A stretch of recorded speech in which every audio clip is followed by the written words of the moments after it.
I've always had a fascination with speed and aggression in tabletop RPGs, something about the nature of zipping through the air for a devastating attack only to know one's coming straight back at you. And Ultra Instinct was somewhat of playground based on that, and a desire to play around with a few mechanics. Ultra Instinct is what it says on the tin. It's Dragon Ball Z, the tabletop role-playing game, but that's a lie, a big fat lie, because it's more Bardock, the tabletop role-playing game experience. You are part of the doomed, I can't believe they're not Saiyans, and you aren't going to make it out of here in this harrowing adventure alive unless you power up to the very limit and probably beat the shit out of an alien named Googly or something. But I legally can't make a Dragon Ball RPG, so I made a legally distinct version of the Dragon Ball TTRPG because I'm still going to get sued, but you know what, screw it, we ride or die here. But what's the system? At its core, really, it's a 2d6 versus target number game, but a lot of the game is also about adding or removing die from this total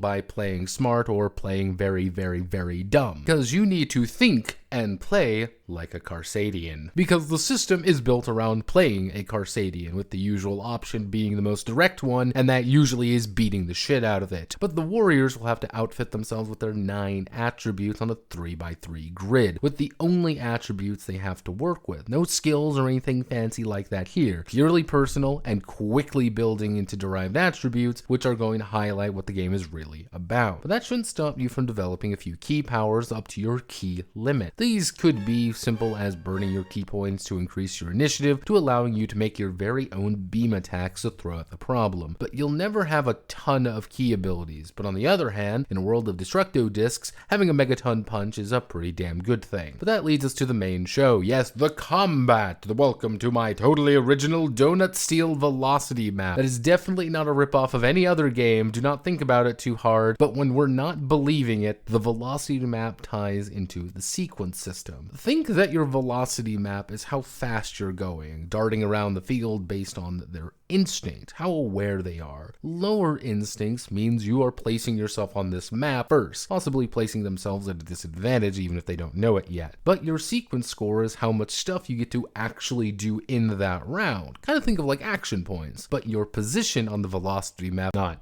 only indicates how hard it is to hit you, but how much less you can do because of it. Because your sequence score isn't just your action points, it's your initiative order. Everything you do ticks down in Ultra Instinct. Every action you can take can either be instant, delayed, or charged, forcing you to think about what's your next action in this fight, as well as how exposed you are when doing it. Oh no, you're going to get hit by an attack that's dealing 10d6 damage. We better dodge, right? You are going fast, right? Maybe you just want to tank it with a block though. You're still hemorrhaging sequence score though, hemorrhaging your potential actions, because every time you get delayed, that means they could take multiple actions instead. Or you can take it on the face, ignore it, double down, and respond while being half dead, because maybe you want to get hurt. Fight harder, fight stupider, fight like a Carsadian who doesn't care about their own well-being, because you get more bonuses for getting hurt, more key powers become online, more tempting it is for you to enter a new form, which changes those D6s into D8s, which changes into D10s, and if you're ready to finally die a real hero, D12s. But you also get a special bonus when you get hurt. You get more potential. Zenkai boosting is a valid tactic and acts as a floating experience farm. Being on the brink of death simply means that you're getting up all the much stronger next time, because Ultra Instinct isn't exactly an 1,000 episode series, but a limited series special, the death of a people fighting to the bitter war of the end of their existence. The kind of game that lasts a handful of sessions before being quickly retired due to its hyper aggro nature. Is it perfect though? Did we really hit Ultra Instinct? No! This is the kind of game you need to refine to a very fine point, a constant series of just a little bit more, shaving on a little bit of imperfection each time until you hit exactly what you're looking for. Is it there yet? No. Could it be there? Maybe, but we'll need to work on it more. And every time you do, it gets a little bit harder. My name is Notepad, and this was Ultra Instinct. If you like what I do here, feel free to like, comment, and subscribe. Many thanks to the Grill Guard Veterans Fund for their continued support. All hail the Bernie Empire and Emperor Ovyn!